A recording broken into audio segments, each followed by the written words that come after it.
Hey, what's up everybody? This is Ben from Westview Fitness, and I'm coming to you from the Westview Fitness Teaching Kitchen to introduce to you the guy that we had come in and speak today. His name is Grant Wilson. He's a non-farmer farmer from Gramen Farms, a dairy just north of Houston. He came in today and he spoke to us about live food as opposed to dead food, which we see in the grocery stores.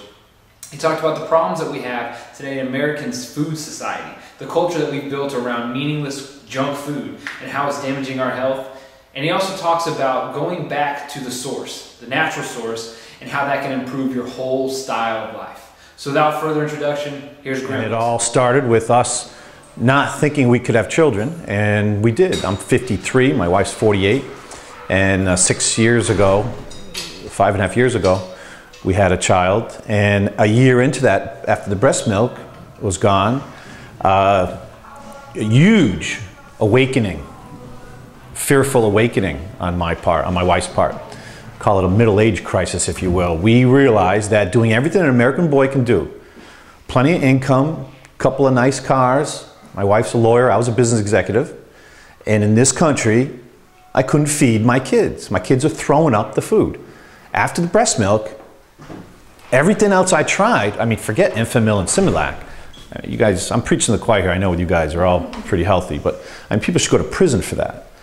But I couldn't find any of the solid stuff either that they could handle, that they could take. So with that said, Ellie and I searched. We've had meat and milk and products. We figured we'd go direct to the farm, try that, right? And as you do with food allergies, you eliminate things a couple weeks and you keep adding other things. And you know, a couple month-long process, we finally settled on some farms around here, 2-hour radius of Houston. I've had every meat, vegetable, and milk available. We finally settled on Gramen Farm, we ended up as a customer there for a few months, and then the husband of the family had a stroke, and they couldn't take care of it anymore, so they offered it to us. And me being kind of crazy, we said yes. And what I realized real quick, and what I want, if you get nothing from my talk at all, what I'd like you to realize, as I realized, is we had to go back to our source. I don't care if it's mental, physical, spiritual. We're all on a quest to get back to our source, right? Your foundation, whatever that is. I thought foundation was good job, successful career, marry a beautiful woman, have kids, and live happily ever after. Obviously, that was set on its ear with the food thing, right? So for me and Ellie and I, her father was a doctor, and she went to medical school and dental school and law school and became a lawyer. But, you know, doing all these things, again, helping the realization that people get from this isn't really about Gramen Farm. It's not really about Grant and Ellie. It's about getting back to your source. You're here for health. And I'll do these, I speak up to 800 people for groups. And when Ben asked me, I'll do any of these because this is so important, even for the small groups. You guys are on a quest, just like we were. So, I mean, I'm digressing a little bit here, but I'd like to just emphasize this. We're getting back to our source. And our source, you'll hear me refer to this many times during my talk. Our source is simple. When people come in and put their hands up, and say, Grant, I got 6 months to live, man. I heard this farm was great. I got to get back to my source, all this. And I say, really? Really? You gonna lay that on us? You pick now, after all the things you 20 years of ignorance, denial, right? And laziness, and now you're gonna come to us. And people are very surprised at my attitude. I'm the milk Nazi. If you guys are familiar with Seinfeld, Soup Nazi. I'm the milk Nazi. I have my farm, and Ellie and I are there because of our need, our family need, and we're getting back to our source. And people are so, 99% of the people out there are so out of it. I'm sorry, they're out of it, completely out of it. So again, the thing we like you to realize is the source is, these people that come in, I say, listen, you think you're going back to your source? Okay, let's see. What's the most important thing in your life without which you will die the fastest? And in 4 years, yesterday was the first time someone got it. They said oxygen. Everyone else says my wife, my kids, my God, water, food, all these things.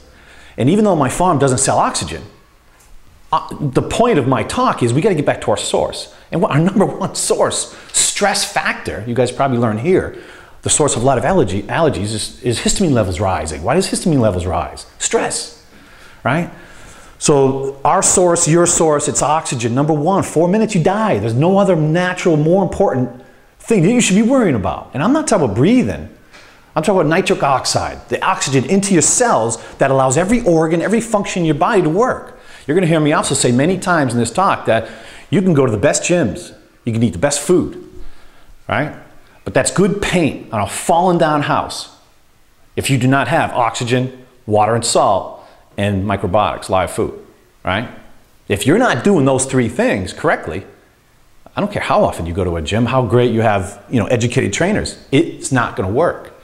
It will for a while, right? So that's the emphasis that I want to have through the talk. It's oxygen, and this is how I run my farm, because I don't know what I'm doing. I'm not a farmer. I'm a father, right? Who had no food for his kid in the United States. So the best thing, the most important thing, Ellie and I, agreement we had between ourselves was KISS. Keep it simple, stupid. God forbid we hurt our kids from this food farm, this thing, this experiment we were doing. But even more so, we didn't want to hurt anyone else's kids. So if I kept it to Mother Nature, I follow Mother Nature.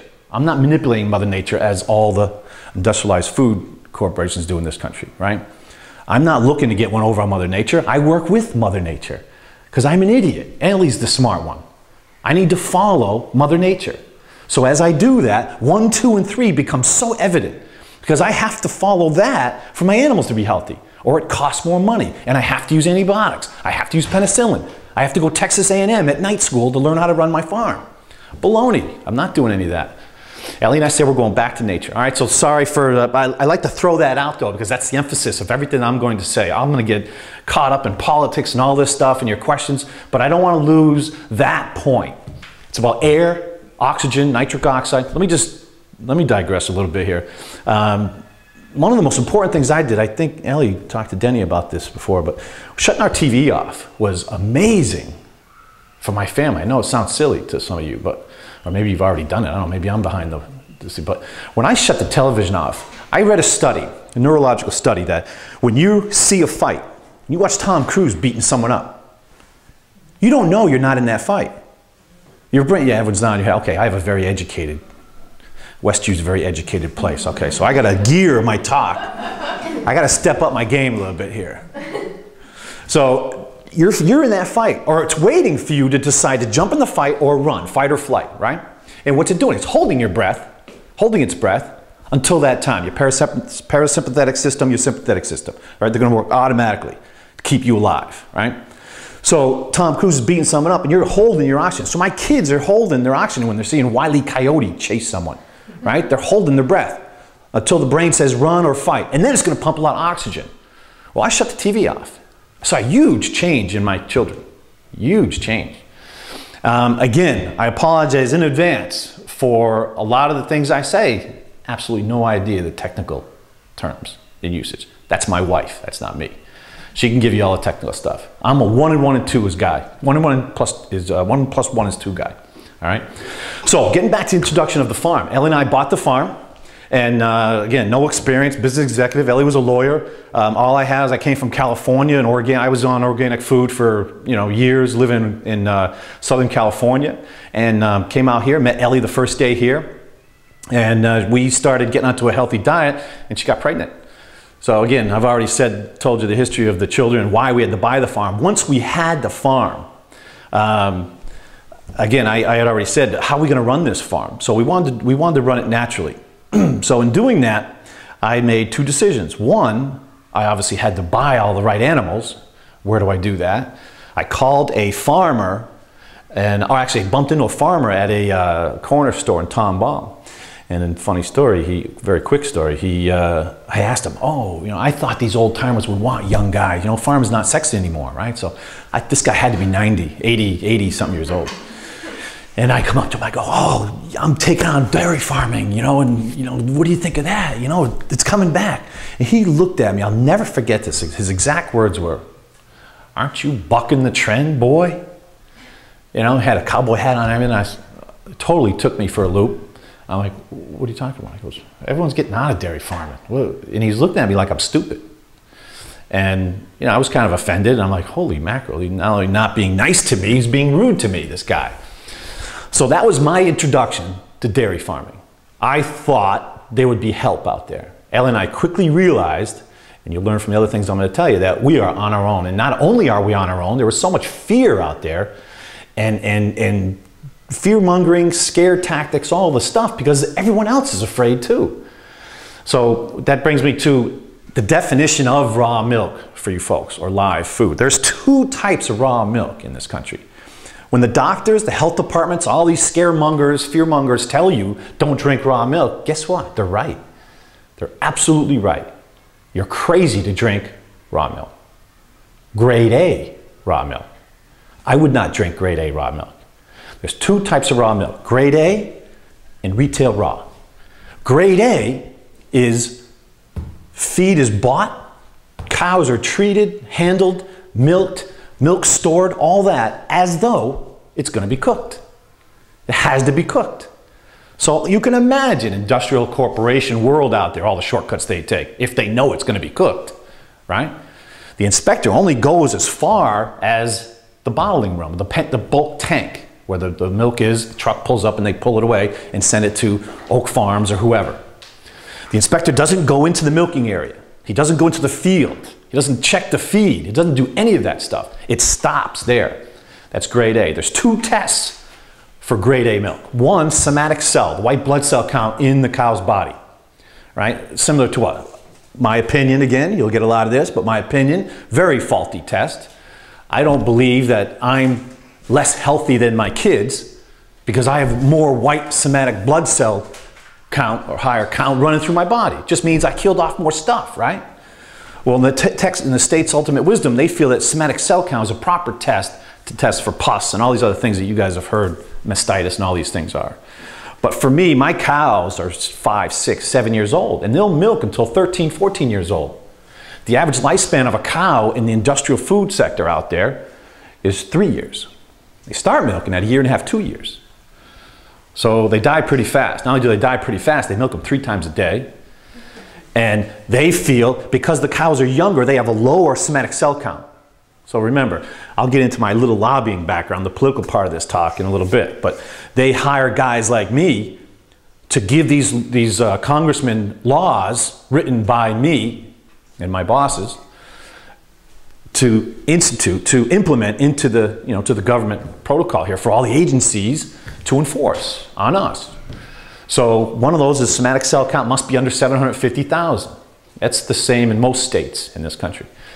So I don't agree that a 6-year-old cow who naturally has a somatic cell count of 300,000 is less healthier than a new cow, just milked, fresh cow, just freshened, they call it, that has 100,000. To me, in the world, in the real world of milking a cow and getting dirty and sweaty, that has no correlation to me. What has correlation to me is what goes in the cow's mouth. What's the temperature of the cow, all of those things, the physical attributes of the cow, the well-being of the cow is what's important. So one is somatic cell test, right? The second is a plate count test. Plate count is everything the milk touches, from the teat all the way to the milk jug. They test that. These are all tested every 30 days in most states. And those are the only two for grade A milk. So I left out an important one, pathogens, coliform test. And that's the E. coli, the salmonella, all that stuff. Listeria, all those things. They're not tested because it's going to be cooked. And in cooking, it supposedly kills everything, right? It makes it healthy. It makes it healthy for you. For raw milk, there's 3 tests. The same 2, plate count and somatic cell, but the third one is the coliform test. And if you fail that, then they'll close you pretty fast. They'll give you a warning and then they close you pretty fast. But a major difference, just for your benefit, the difference between one of those farms, and I've been to some of those bigger farms, one thing that they can do that I can't, that would be impossible for me to do. I've seen the guys wash down, the cow's manure. They drop manure all over the place in that barn, even while they're milking. And these guys are, immigrant workers are spraying that stuff. I mean, to me, it's incredible. You're hitting a stream of water onto the ground. Where does that go? It doesn't stay there. It splashes up all over the place. There was E. coli. There's shit there.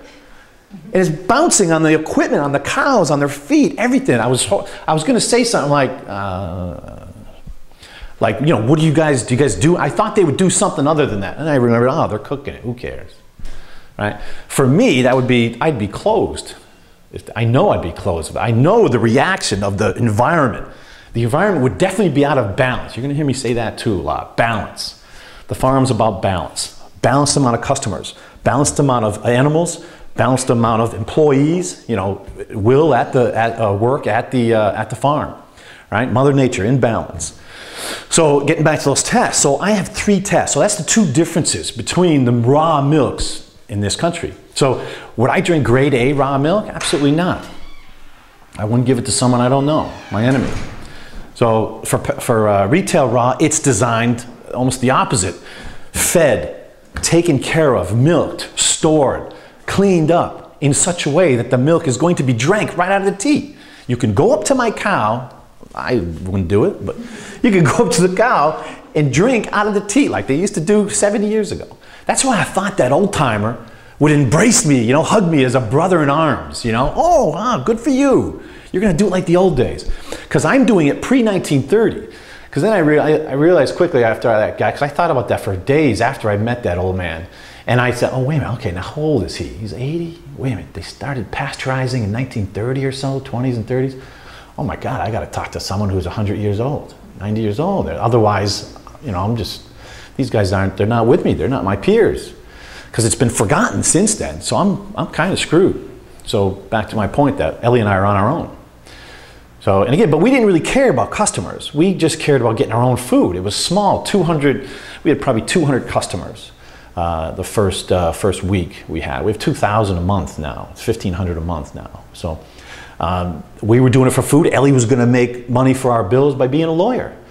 But very quickly, so many of you came out to get her products and to live the way that she and Denny and Channing live that she had to quit. She hated being a lawyer anyway, but that wasn't her. She's a creative, she's a genius. She's an expert at taking power out of nature, infusing it in products.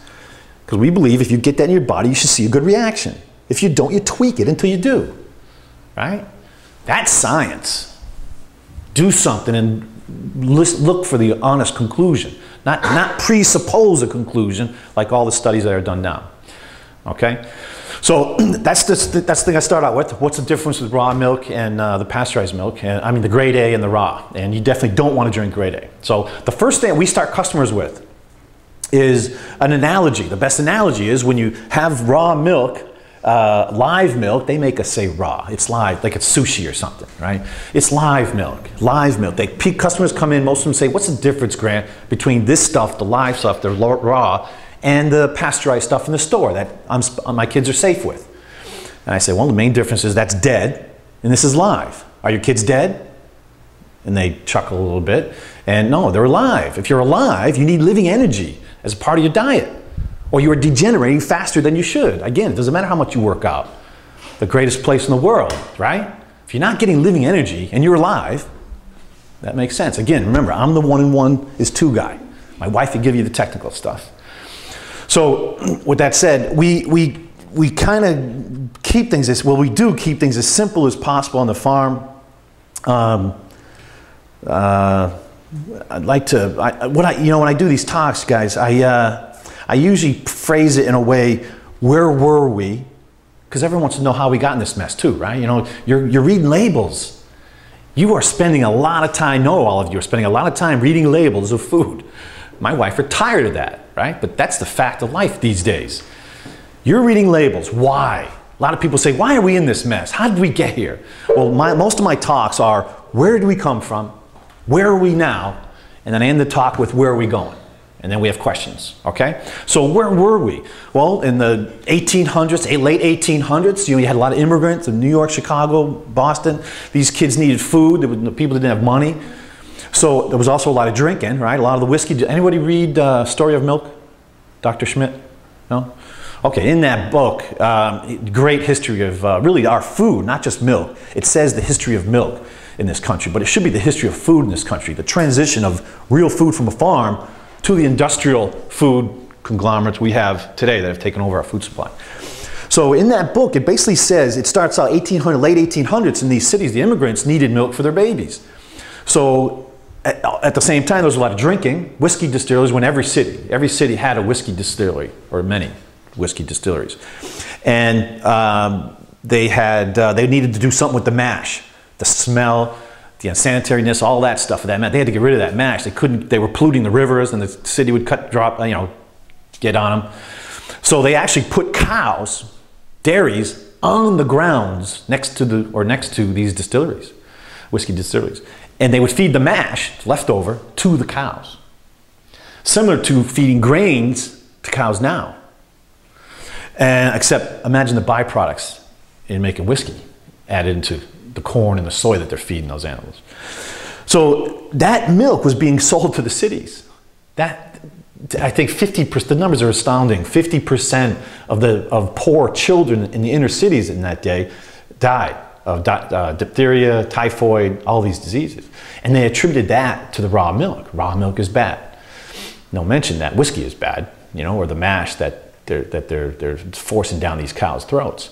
So that went on, 1890s, 1900s, 1910. About 1920 or so, some big outbreaks, a lot of kids dying.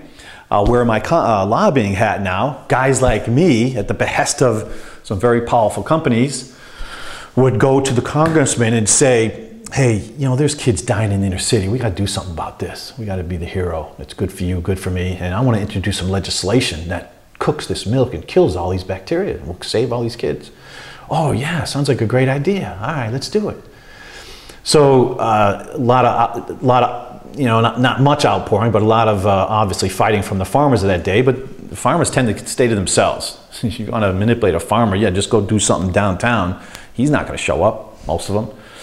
So that was one end. That's what the congressman heard. That's the story they hear. That's the story they're hearing now. They're hearing the grade A milk story. They're not hearing the retail raw of any of these foods. They're getting the industrial lobbyist company's version, Monsanto with the seeds. These congressmen aren't exactly stupid. Monsanto's not stupid. I should say that, we're not haters at our farm. I'm big on, I get a lot of people come in and say, Grant, man, you believe in Monsanto? They think I want to hear that, how bad the world is because I'm a farmer, right? And we rally together. But actually, that's not how I feel at all. I feel that, sorry to digress here a little bit, but I feel that that's a game. We're in a game here, this world. Call it what you will, but it's a game. And the Monsantos, the people with more power and more money, they're winning that game. And their goal is to stay there, right?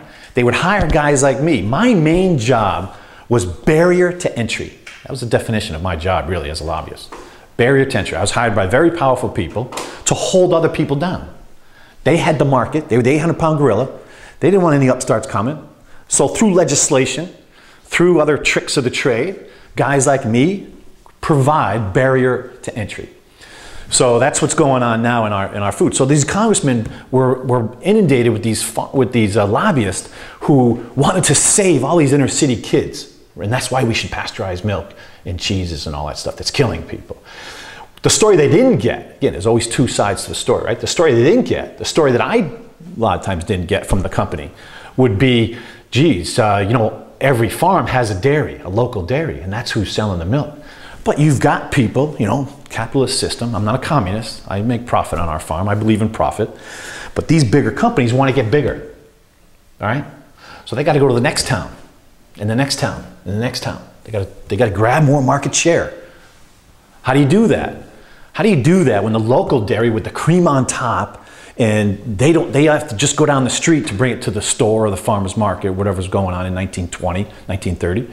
How does a big company that want to get bigger compete with that? Well, they got to level the playing field, barrier to entry, make everyone the same. And then their money and power will come out on top. Very simple game. Not telling you guys anything you don't know. So the story that the congressman didn't get that story. Sometimes I don't get that story. When I put a power plant a transmission line in Massachusetts behind schools and everything. I wasn't told that kids could get cancer from electromagnetic energy from these power lines. This was in 1995 or so. Yeah, those studies were out there, but here I am, a high-flying lobbyist. Did I care? I didn't care. I'm a good guy. I'm not a bad guy. So the game is not about, us making everyone play the game right. You either play the game to these guys' standards or you don't play the game at all. Ellie and I chose not to play the game. I chose not. I see the world and I'm choosing to step outside of that. Everyone says, we left the world when we bought the farm. We quit our job, threw our careers away. Oh my God, you're an idiot. Told that by family, friends, loved ones, everybody. And I mean, obviously we didn't see it that way. First of all, I didn't have a choice. My kid was not eating. I had to get food for my kid. So for me, it was easy. For Ellie, a little different. Grant's I can't believe you married that guy. He's making you give up your license and, making you a farmer's wife's slave, all this stuff. They're Asian. She's the oldest child in an Asian family. You're going to be a lawyer or a doctor, or you're going to get crap your whole life. So that was Ellie's mom and dad. He's a doctor, and she's one of these Vietnamese socialites. So great people, but that's the pressure that Ellie was on. So I didn't get the story that this was going to kill kids, right? I got the story that 23,000 jobs were going to come to Massachusetts by putting this transmission. All the businesses could be more profitable. That's the story I gave Governor Cellucci, who I raised $2 million for. $2 to $4 million for. So he was going to take our phone call, our company's phone call. And I tell him, listen, Paul, these are good guys and they want to put this thing. It's going to create tons of jobs and man, shouldn't we get mad? Because back then, I don't know if you remember, you guys are all, most of you are younger than me, but Massachusetts was Taxachusetts. And the companies were all leaving.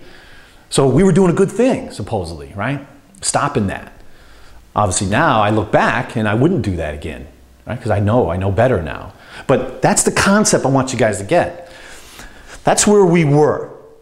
And from that point to now, it was just a matter of the big industrialists for the last 70, 80 years just combining that power, developing that power, the Monsantos, the DuPonts, Dow Chemical, Syngenta, all these guys injecting their way of maximizing profit and decreasing revenue, right? Not a bad thing, right? Every company. We wouldn't be where we are without some of these innovations from big corporations. I'm not knocking corporations, but I will buy my jeans from Walmart. I'm not going to buy my food from Walmart, right? Our food needs to be local, and there's a reason for that, right? So Ellie and I not playing the game, those congressmen, a lot of people, it's not about them not playing the game. They didn't know that it was a game. They just thought everyone would bring you honesty in your food. Who thought that, soy and all these things would do the things that they do to our body? And in fairness to these companies, they can't sit there and do a 10-year test on a human being, on every ingredient they put into a product. I get that, So for me and Ellie and I, it's not about, we don't read the ingredient labels anymore. Now there's no publicly traded corporate food labels in our kitchen. And I'll give you a little scenario. For me, if your wife or your husband cheats on you once, you might take them back, right? If you're a good person. But if they cheat on you 50 times, you gonna let them back in the house? Americans let these corporations that have lied to them hundreds of times in the past generations, and we let them in our kitchen. They're being fed to our kids. Again, I know this is, it's crazy Farmer Grant talking now, and you guys, live in this nice stable world here in the game, and you're happy and you're smart and you're reading all your labels and you're doing what you can, and we can only do what we can do. I get that, right? But for me, if I'm going back to my source, I need to get back to my foundation. I got to cut the fog out. Excuse my language. I got to cut the crap out, right? And we're really at that stage, you guys. Sometimes I come off a little jaded, but you know what? Like the guy coming in with 6 months to live expecting my pity. No, you're not going to get it. Your responsibility to give your children air, water, and salt and food. It's not your doctor's responsibility to keep you healthy. It's your responsibility, right? So where were we? It's a culmination. Since that time, the Bordens, the Seal tests, the Hood milk companies, they're swallowing up all these dairies, and farmers' dairies are going out of business everywhere. But, we've got that nice sample, steady tasting milk. Doesn't have the cream level and everything that I have to, but that's in the fridge, and it's plentiful. Everyone can have it. The kids in inner city kids, etc. You know, everyone's got it. So, you know, we just keep getting better and better. Come the, what was it, 70s, late 70s, early 80s, the fat craze, you know, eating fat craze started. Fat is in cream and milk. Oh my God. The executives, hey, listen, we're losing, you know, our sales are going down, our revenue, our costs are going up, and what are we going to do about this fat thing? We got to start to do some studies and get our lobbyists going and attacking these people that are advocating for people not eating fat. And then what they eventually try to do, though, is they'll just go with the wave. You guys have the money, so they'll go with the wave, and the wave is, all right, give them fat-free milk. How do we take the fat out of the milk? Well, the fat's in the cream. Well, why don't we take the cream out of the milk? Well, how are we going to do that? Well, you know, the farmers skim it when they make butter and cheese and everything. And they give that skim to the pigs. Well, what are we going to call it? What are we going to call this new fat-free milk? Well, farmers call it skim milk. It's called skim milk. What you don't realize, what I didn't realize, is fat-free milk. You know, Mother Nature has a reason for everything it has on this planet, right? The sugar's in the skim. The sugar's in the whey. The things that break down, again, I don't know the technical terms, my wife does, but the things that break down the sugar's in the fat. So when that fat settles, because it's two different things in the container, people seem to think, well, let's cut the fat out and people will drink more of it. And boy, were they right? 30 years now, fat, now we got 1%, 2%, all marketing crap. You're not getting skinnier on skim milk. I will challenge anybody. I don't care how many letters are behind someone's name, because I'm going to hit him with 1 and 1 is 2. You know, I'm not famous for it, but you know, doctors come in our place all the time, you know, and there's some good guys and there's some guys that never come back. But you know, and my father-in-law used to fight all the time. He used to tell me, Grant, well, you know, that causes this and this, and I would say, yeah, Dad. Well, what causes this? I mean, he's a Vietnamese. I mean, he just comes up to here on me. You know, that's not really true. You know, I don't agree with you on it. They always say that, don't they? Well, I don't necessarily agree with you on that, but it's always like they gotta get the last word in there. I don't care if you agree with them or not. 1 and 1 is 2. Dad, what is the etiology of that liver problem? Well, you know, the liver, this goes on, and okay, and what's the cause of that? Well, you know, that's this here, and this happens, and what's the cause of that? I want to get to the sources. What's the cause of that? Well, Grant, you know, etiology unknown. Everyone knows, you know, what etiology, you know, Western, look at the AMA, the medical book, all the diseases in America, etiology unknown for just about every one of them under cause. It means cause unknown. I'm sorry, I am not the smartest person in this room. I know the cause of every disease, every ailment, every imbalance, every pain in our body. It's our body doing it on purpose to get us ready for less nutrition, less water, less food. It's preparing us. Mother Nature, right? It's a defensive mechanism. Now, doctors say, well, Grant, yeah, some of that's true. I don't agree with all of that, but 1 and 1 is 2. And I'm trying, again, forgive me, because I'm just trying to find a way that I can live in this world, right? I don't want to read labels. I'm not smart enough. I'm not going back to school. I'm not going to go to medical school, right? I can't do any of that. So what do? 2 starving kids or 2 kids getting sick. What do? Right? I'm going back to a foundation that I trust and believe in. Right or wrong, doesn't matter. That's what I'm responsible for. My kids. I'm responsible for my health, not the doctors. I'm responsible for my kids' health. So this farm is a source of that. So from, you know, where we were, from the 20s to the 30s, all the political power, the lobbying, the tricks, and, you know, I can give you a little example of what I was famous for, but, you know, you won't like me after that, but, you know, to now, it was just a matter, you know, like I said, the 70s and 80s, you know, that was one, there was many, but that's one that you should know, that you recognize, the skim milk thing. And people come in today, go, Grant, do you have it's all whole milk, do you have a skim or 1 or 2? And I tell them the story I just told you, and they never ask me anything again, because I say it just like that too. So the analogy that we use for the milk and the raw, and getting back to the live energy thing, is, you know, when you have an animal, when you shoot an animal in the wild, you have to process and eat that animal before it decomposes, putrefies, right? That living system, all living systems, animal or human, 80, 70% good bacteria or empowering bacteria, 20, 30% disempowering bacteria. We're all different, but there's a homeostasis, a balance, right? You shoot that deer, obviously that balance is out of whack. Bad guys are going to invade, right? Take it over, decompose, putrefy, right? That and the sanitation issue is why we have to pasteurize, cook the milk in the store, in the juices. That's why you can't get raw juices. They don't want the liability, right? They want to kill everything. So they say it's safe. But to me, is it safer? You just killed a living thing. So to me, the clock is now ticking. Tick, tick, tick, tick, tick, tick, tick. Bad guys are going to invade. There's no more defense mechanism there.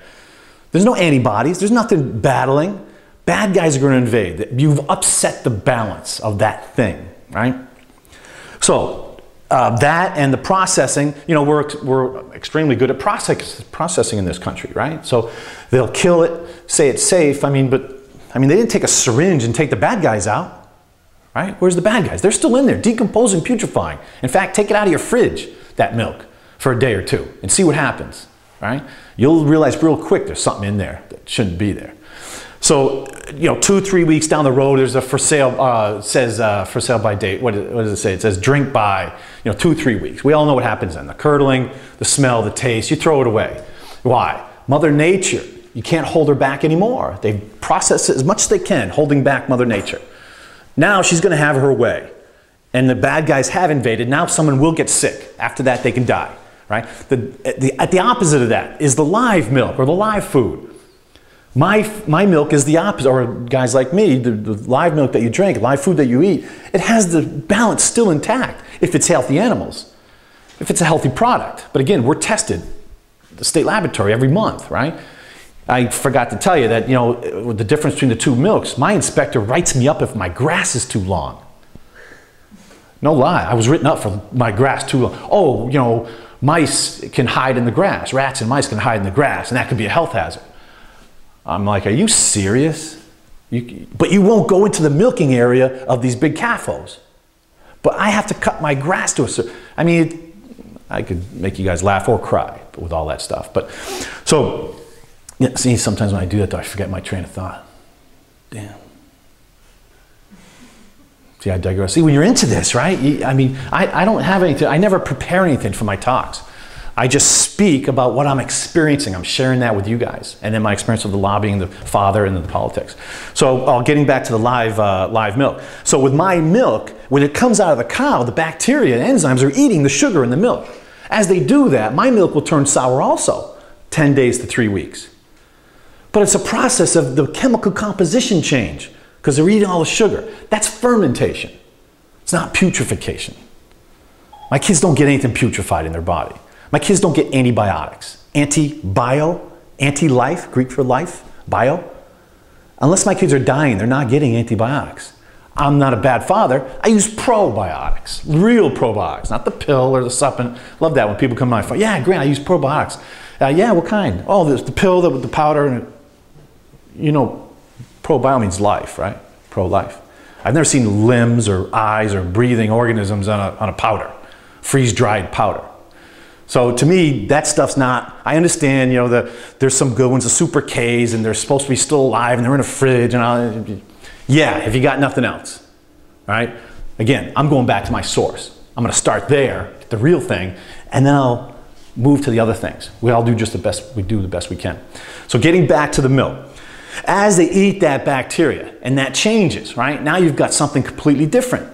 The milk, the bacteria are so powerful and strong, and they're eating and they're colonizing, and they're eating more sugar, and they're growing. And now you've got a gallon full of sour milk.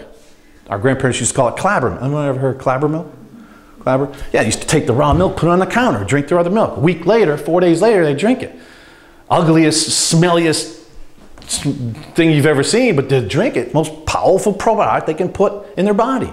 Why? Those enzymes, the bacteria, the good guys ate up all the other stuff, and now that's exactly what you want in your digestive tract. Again, I don't know all the technical terms, but get me in concept, right? I'm just a street guy. So that's where we are now. That's what we're faced with now. So now what's going on? Well, these guys are so big, right? They hire guys like me to interrupt the free market out there. You want something, you should get it, right? If we were truly a capitalist country, a free market would determine the products that you get. It wouldn't be interfered with by these big corporations and industrials.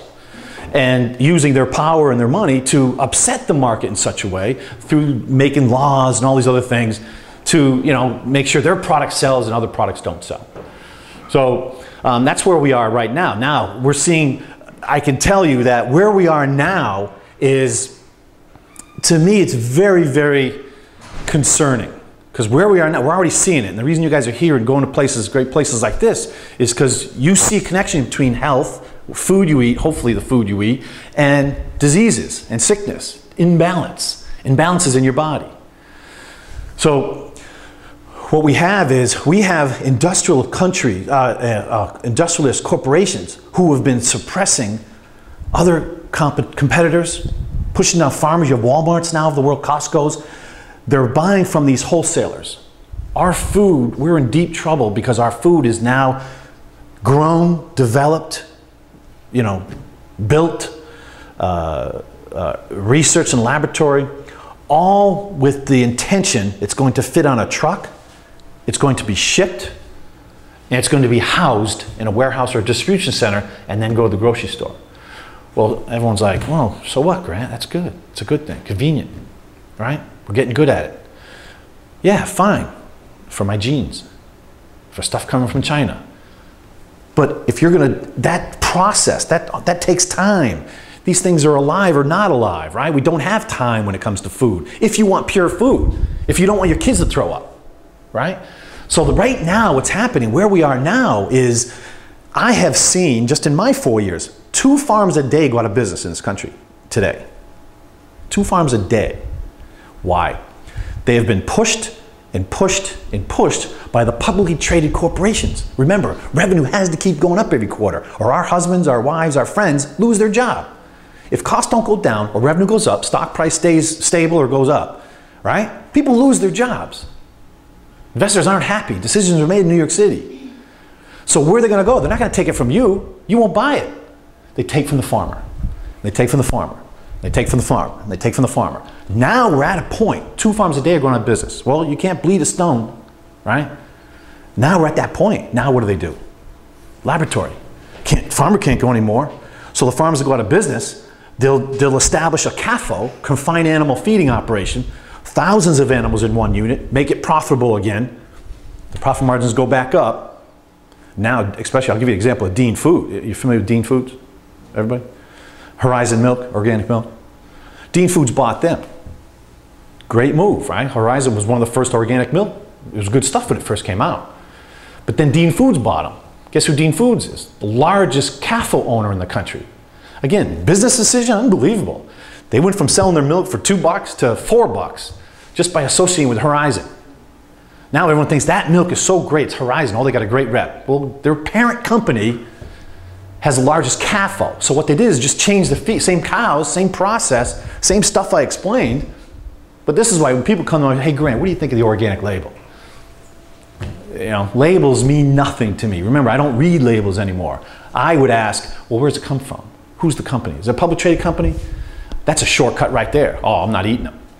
Because I know the economics of a publicly traded company does not add up for them to increase their revenue, decrease their cost, and give me pure food. Simple, no emotions, right? No judgment of them. They're playing the game. Good for them. But I know they can't produce good food for me.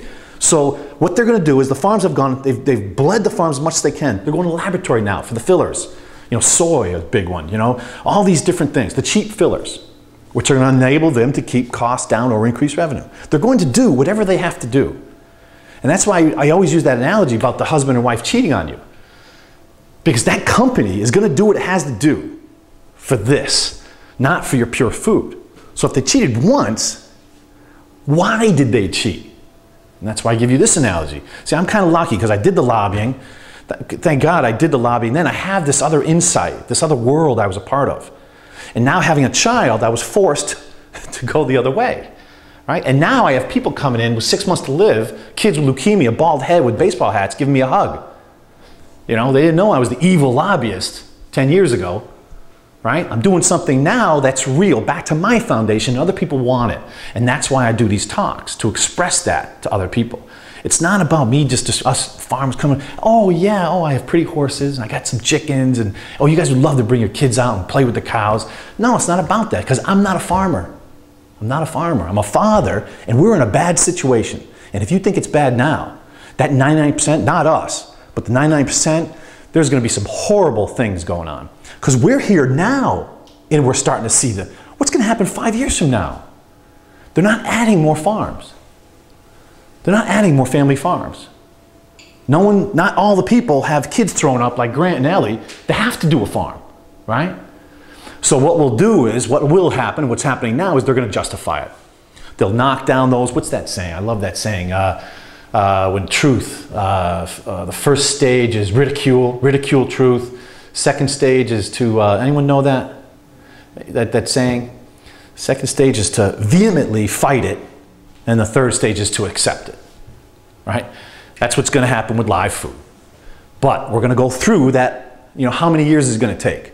Depends on how much money and power and how well you guys hold on to your money, how well you direct your money. That's the other thing. I don't like to bump people out. And when I do these talks to retirement groups, 30, 40, 50 retirees in front of me, and boy, you tell them that their vote doesn't matter. One of them walks out, these are, wow, geez, I liked you until you opened your mouth about the vote. All I'm doing is giving them reality. As a lobbyist, I didn't give a crap how you voted. I waited till the guy got in, and then I raised money for him in his next election or someone's election. He was going to listen to me, right? And I'll give you an example, put that in perspective better for you. And again, I do this so you guys you're armed now. I say this in all my videos. I give this information to you, then it's up to you what you want to do with it, right? Tell your friends, not tell your friends. I've done my part. I'm awakening you to this other world. Maybe you knew it, maybe you didn't. But in Grant's crazy farmer Grant's way of, the 1 and 1 is 2 thing, hey, he was crazy. Don't agree with everything he said, but boy, it sure makes sense when you see the whole picture, right? And that's why I'm telling you this in this way. So with us, with the food, where are we going now? This is the toughest part of my talk. Where are we going? Because it depends on what you guys are going to do. I've done my part, but you can't go get a farm tomorrow. You guys we can't go out and get a farm. Physically impossible for everyone to do that. So what are we going to do? Well, that's why I throw in the lobbying thing about the money. You control it with your money. How you vote with your dollars, not your vote anymore. And that when I do those speaking engagements in front of the elderly, boy, I just wish they would kind of hold their blood down until they heard the whole thing, because then I empower them at the end, because they do have the power. The grassroots does have the power. As a Republican lobbyist, we had a hard time in Massachusetts was the most liberal state in the country then, right? Kennedy's. I mean, it was all Democrat. Republicans are laughed at. There's no Republican congressman in the state. There's only independent and Democrat. So for me, how did we win? How did we get the first governor, a Republican governor in 50 years elected in Massachusetts, William Weld, and then Paul Cellucci after him, our buddy? We did it by going to the corporations and raising money, and then use the money to turn the media against the people or the candidate. We took things like the jobs. They took the people stuff. See, now I'm not a Democrat or a Republican. I don't believe in either. I think they're both the same. I mean, I try not to talk about religion and politics at these things because obviously you guys know where that would go. But the empowering part of this talk is you do have a lot more control than you think. Billion-dollar company can't. Again, if that stock doesn't go up, management's changed. So by friends talking to friends, again, where are we going? Groups like this. This is why Ellie and I do these talks. So we have to, like I said, don't have publicly traded corporate labels in your kitchen. Oh, Grant, how the heck am I going to do that? Are you kidding? Oh, I already read the list. Oh man, this is going to get harder. I thought it'd get easier. It gets harder. Well, it does. It does get harder because they have a lot of money and the 3 levels of truth, right? We're only at the ridicule stage, right? They're ridiculing raw milk. They're ridiculing me. I'm a drug dealer. SWAT teams hitting farms, raw milk farms around the country. I'm a drug dealer, right? I'm the same as a drug dealer. Obviously, I'm being ridiculed, disrespected. We haven't gotten to the vehemently defend yet. We're almost there. SWAT teams are going to some places, so they're vehemently defending their position, right? But we're not anywhere near acceptance of the truth. We are with you folks, that's why you're here. But what percentage of the population are you? And you and I still have to live in that world, right? So, so that's where we are. So after that, now, any questions?